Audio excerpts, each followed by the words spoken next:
Well, joining me now is Dr. Ado Mohammed, speaking extensively on this paralyzing disease, poliovirus. Dr. Ado Mohammed, you're welcome to the program. Thank you.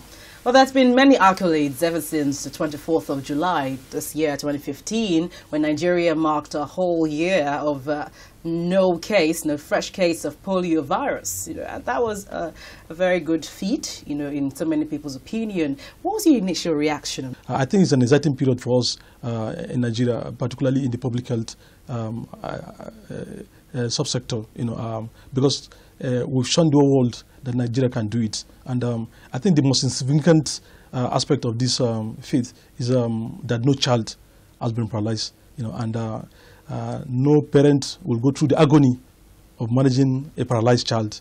So for me, that's that is very significant. Since 1996, when the polio eradication program commenced in Nigeria, successive administrations have been supporting the program, and so for us, we will ever be grateful to all the past presidents and the present president, because even on Saturday, the president immunized his own granddaughter, which also demonstrates a continuation of the highest level of commitment that we've been receiving since 1996 as a program. So we want to appreciate all previous leaders, and then also appreciate Mr. President for leading the effort now, by showing the whole world that yes, Nigeria will sustain the gains that have been made with polio eradication, and no child will get paralyzed again from poliovirus in Nigeria.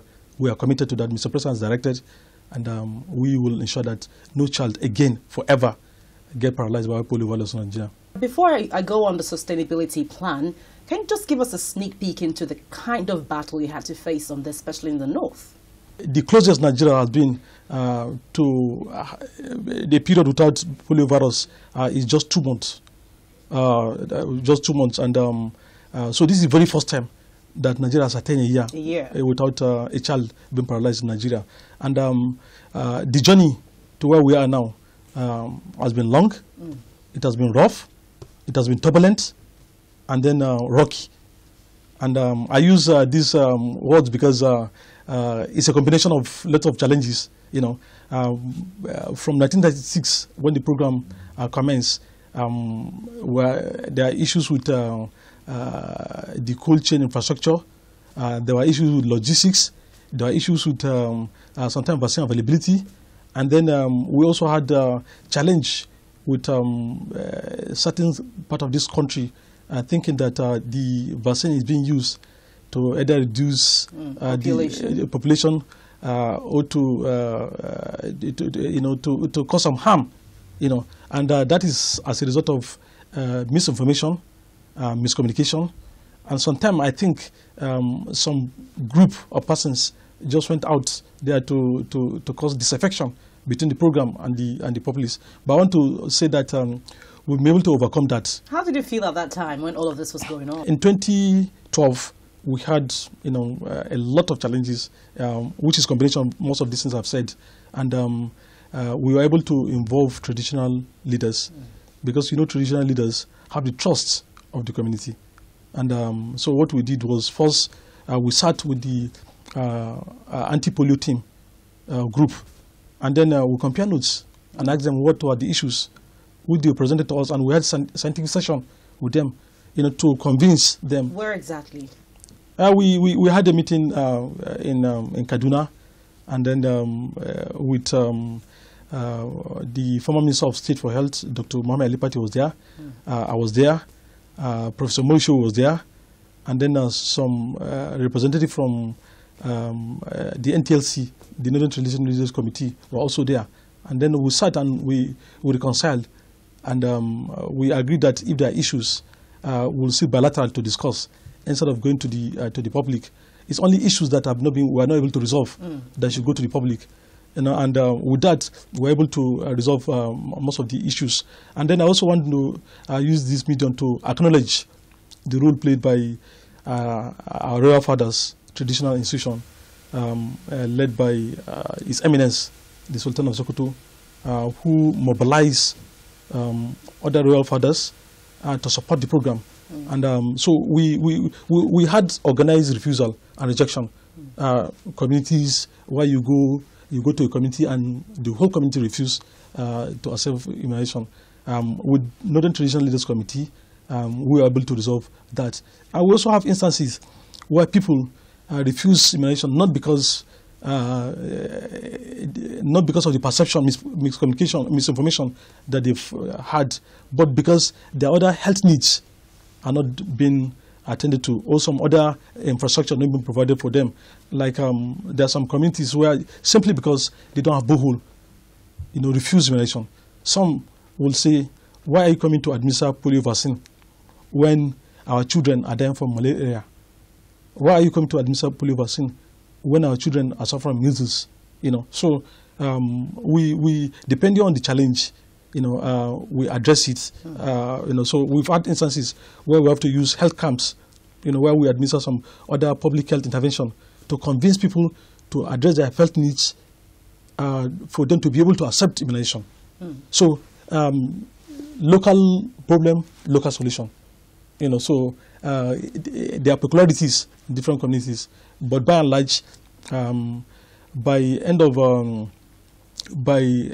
of 2012 and then in early 2013, with combination of this intervention, we were able to resolve most of the challenges, and we've so far created high demand for immunization in Nigeria. It's one thing to cry uhuru, and it's another to actually maintain some sort of sustainability plan. What do we have in place right now? Yes, we've attained a year without a case of poliovirus in Nigeria. That comes with a lot of significance. First, no child has been paralyzed. Secondly, we've attained a major milestone towards eradication.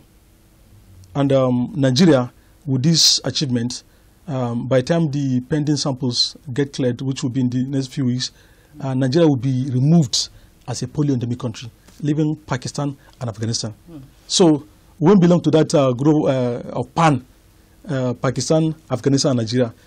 So it's going to be only PA, with Nigeria out of that, But that is only a milestone. We need to sustain that with no reinfection, with a good surveillance system, with good routine immunization in place, so that Nigeria will maintain the zero polio status up till 2017. Then we'll have attained eradication, and then we'll be issued a certificate of eradication. So interruption, which is 1 year without a case of poliovirus in a country, is the major step. It's a major step towards eradication, and 2 years after interruption, the country will be issued the certificate for eradication, but will be delisted as a polio endemic country in the next few days. The president, I know, shares this dream of Nigeria having to eradicate the virus in 2017. But you mentioned a couple of things: surveillance, proper monitoring, and all of that. How can all of this be successful, especially in places where we have, troubled sports? Yes, if you look at where we are and where we are now, a lot of progress have been made. In 2012, we had 122 cases of poliovirus. In 2013, we had 53 cases of poliovirus. By 2014, July 2014, which was the last day that we had a case, we had 6 cases. And between then and now, no case. This is not just by chance. The program has brought in a lot of innovation. We've created demand for services, including reaching the hotspots, trouble spots that you mentioned, but no UB, where we devise some public health strategy towards reaching children in those particular places, including the use of hit-and-run strategy, where we move in with large number of vaccinators, immunize, and get out. And that is not unconnected with the fact that you recall in February 2013, in a day we lost 16 vaccinators were killed in the course of immunizing Nigerian children in a day. So we devised this strategy to, while administering polio vaccine and other vaccines, to also secure the life of our health workers. So we move in, vaccinate, and go out. Secondly, we also use health camps, where we administer some other public health intervention, mother and child health services, and then use that platform to also immunize children in those particular location. And we have the permanent health team that we've recruited from those particular community that move from house to house, daily to immunize children in those particular location. And with a kind of ring fence the trouble spots in such a way that if any child is moving out of those trouble spots, that child will be immunized. If any child is moving into, that child will also be immunized. And if any child is being moved across the borders, because we have movement from Borno into Chad, from Borno into Cameroon, from Borno into Niger, from Yobe into Cameroon and Chad. So all those international borders, we have health team permanently stationed there, so that if a child is coming into Nigeria, that child will be immunized. If a child is living 24 hours, health workers, and we have data, we get feedback, in terms of how many children are being immunized. This has two importance. First, to make sure that any child that moves is immunized. Secondly, to also avoid reinfection. Yes. Because we've secured Nigeria. Nigeria is no case in the last 1 year. We've broken transmission. We've stopped transmission in country. We don't want reinfection from our neighbors. This is very interesting. We'll come back on that. We're still with the Executive Director of the National Primary Healthcare Development Agency, Dr. Ado Mohammed. We'll be right back on the absence of polio virus in the country. Stay with us. The federal government will ensure no child in Nigeria will ever again be paralyzed with polio. We shall leave no soul unturned, and the necessary resources shall be mobilized efficiently, utilized to finish the job of polio eradication. I also seize the opportunity to call on governors, our traditional and religious leaders, the private sector, and our mothers and fathers to redouble their efforts in ensuring that every child and every newborn is vaccinated with the polio vaccine and other life-saving routine vaccines.